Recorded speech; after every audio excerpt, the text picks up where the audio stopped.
সাধনার বিশিষ্টতা দিয়ে গড়া গানগুলি কোনো রকম বাহ্যিক আড়ম্বর রহিত ভক্ত ভগবানের সরাসরি যোগকে প্রকাশ করে। হাতে একতারা ও কণ্ঠে আমি কোথায় পাবো তারে আমার মনের মানুষ জেরে, এর আকুলতা নিয়ে পথে পথে ঘুরে বেড়ায় খ্যাপা বাউল। বাউল গানের প্রেমে বুঝেছেন বাংলার সকল কবি ও সঙ্গীতকার, রবীন্দ্রনাথও ব্যতিক্রম হন। অনেক বাউলের গান তিনি রচনা করেছেন।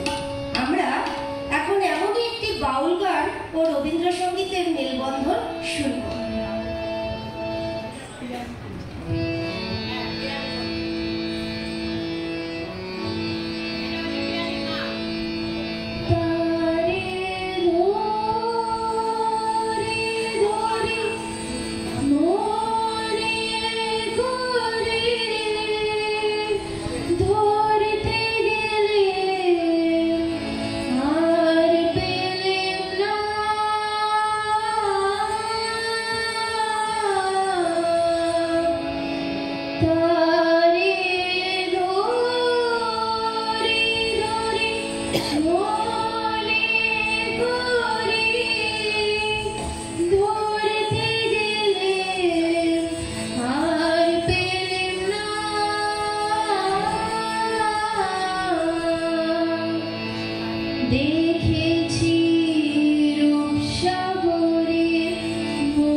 দেখেছি